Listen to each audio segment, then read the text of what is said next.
नमस्कार। BTS news के लाखों देखने और सुनने वालों का BTS न्यूज में स्वागत है। आइए देखते हैं आज के समाचार।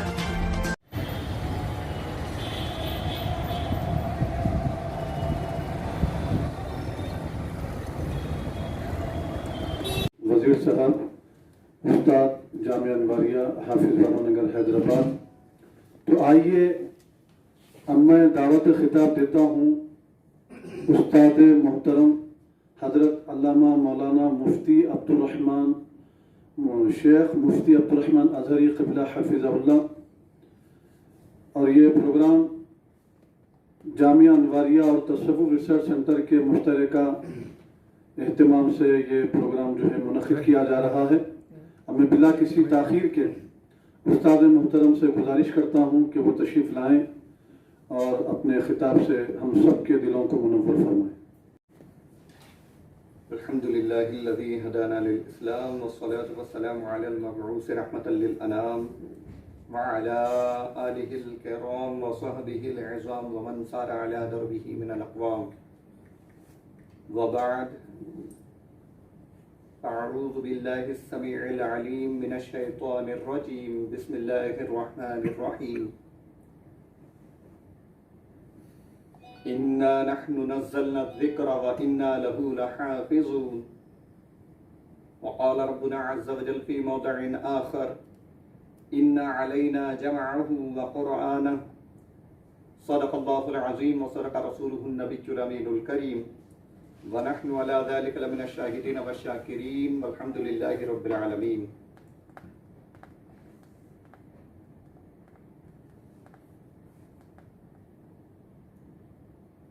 जामिया अनवारिया और तसव्वुफ़ रिसर्च सेंटर के इश्तराक से मुनक़्क़िदा इस तहफ़्फ़ुज़ क़ुरान कॉन्फ्रेंस में मैं आप तमाम का तहे दिल से इस्तक़बाल करता हूँ कि अल्लाह ताला हमें इस कार खैर में हिस्सा लेने पर अजर व सवाब अता फरमाए। हर्रम रहमत आलम नूर मुजस्सम नय्यर आज़म सुबह कायनात के शम्सुद्दुहा शाम कायनात के बदरुद्दुजा मंबअ इल्म व हुदा मुहम्मद अरबी रूह फ़िदा सल्लल्लाहु अलैहि वसल्लम की बारगाह बेकसपना में हदिया दुरूद व सलाम पेश करें। पढ़िए अल्लाहुम्मा सल्लि व सल्लिम व बारिक अला सय्यिदिना व मौलाना मुहम्मद व आलिहि व बारिक वसल्लिम स्वलातन दाइमतन बिदवामि मुल्किल्लाह। और नबी करीम सल्लल्लाहु अलैहि वसल्लम की उम्मत में पैदा फरमाया। इस पर हम उसका जितना भी शुक्रिया अदा करें कम है।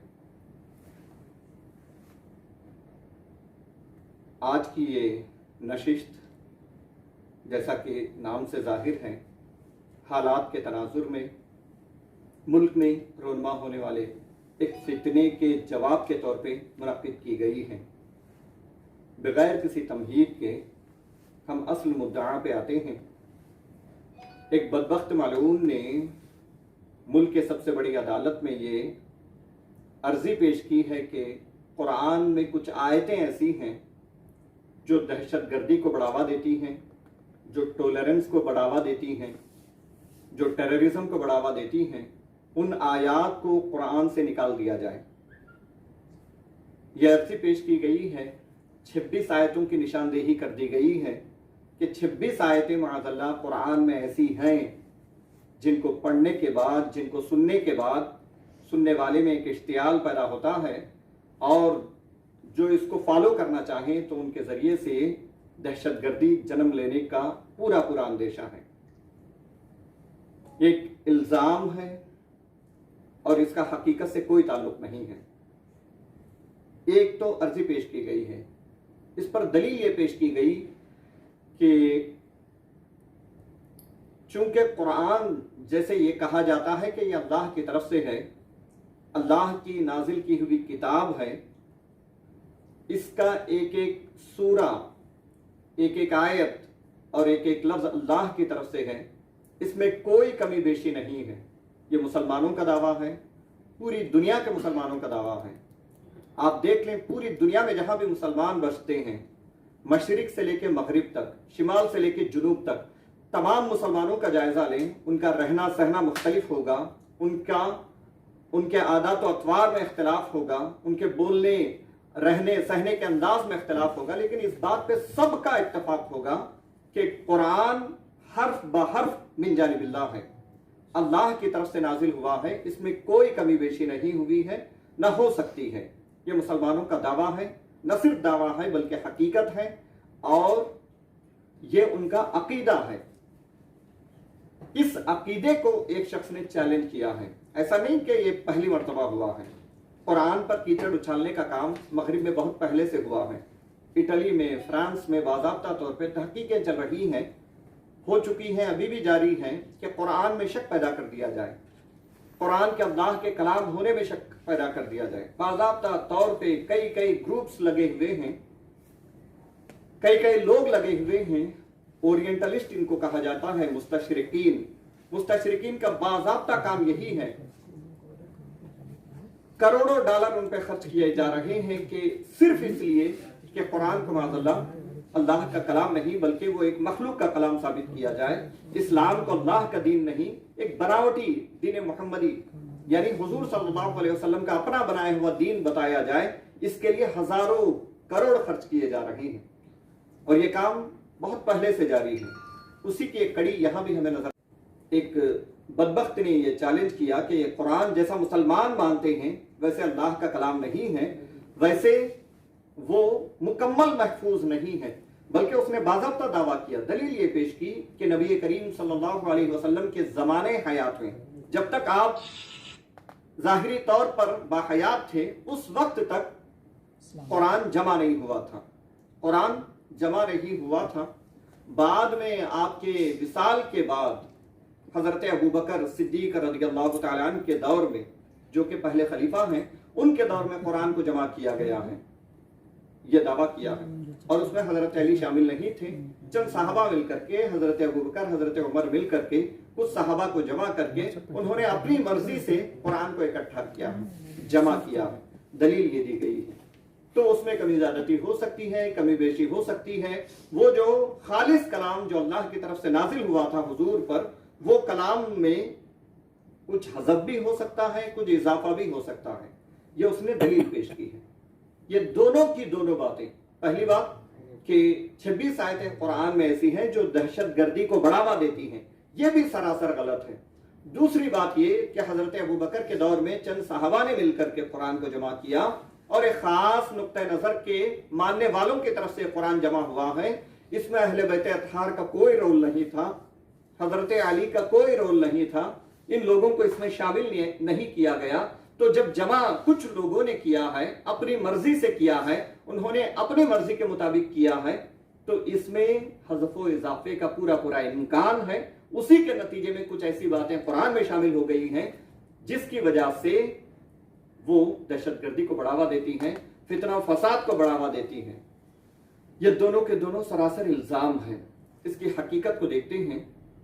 پہلی بات یہ کہ قرآن میں 26 آیتیں ایسی ہیں جو دہشت گردی کو بڑھاوا دیتی ہیں۔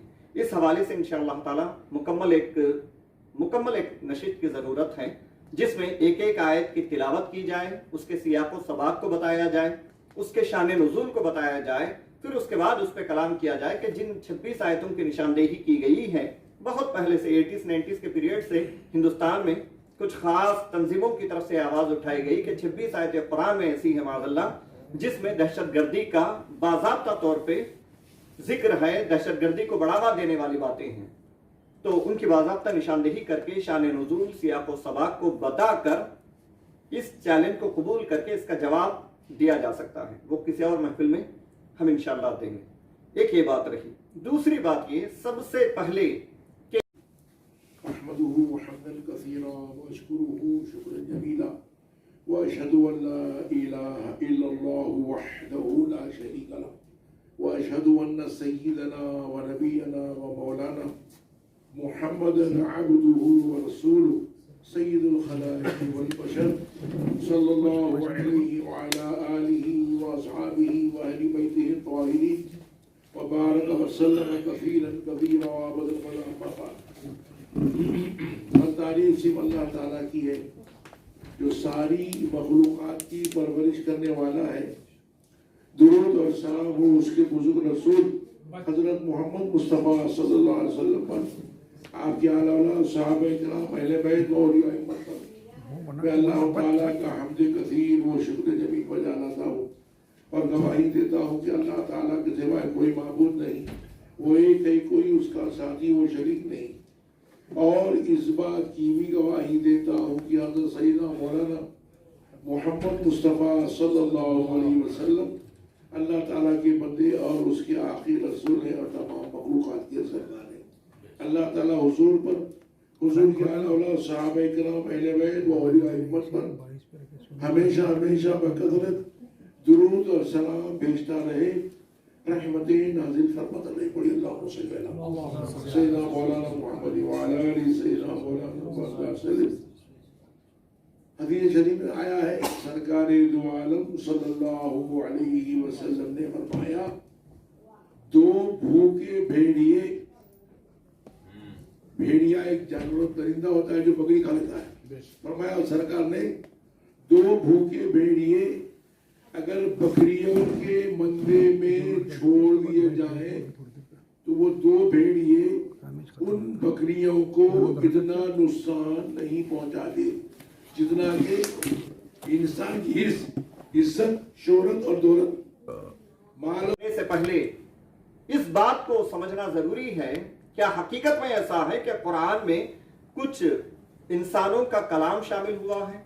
अल्लाह के कलाम में लोगों ने अपनी मर्जी से कुछ कलाम दाखिल किया है, हज़फ किया है या इजाफा किया है? इसको समझना सबसे पहले जरूरी है। याद रखें, दुनिया के जितने मज़ाहिब हैं, आप एक एक मजहब का नाम लिखते जाएं, उसके नजदीक जो सबसे मुकद्दस किताब है उस किताब को सामने रखें। उसके बाद आप इस्लाम की जो मुकद्दस किताब है कुरान मजीद, उसको सामने रखें। तमाम मज़ाहिब के मानने वालों की जो किताबें हैं, जिस अंदाज से महफूज की गई हैं, उनकी तारीख को सामने रखें और इस्लाम की तारीख को सामने रखें, कुरान की हिफाजत की तारीख को सामने रखें, तो दूध का दूध पानी का पानी हो जाएगा। रूए जमीन पे कोई मजहब ऐसा नहीं है, कोई किताब ऐसी नहीं है जो इतनी ऑथेंटिसिटी हो, इतनी ऑथेंटिसिटी रखती हो, इस कदर मजबूत हो, इस कदर हिफाजत की गई हो, एक किताब आप नहीं लिखा सकते। मजहबी किताब तो दूर की बात, कोई किताब इस अंदाज से महफूज नहीं है।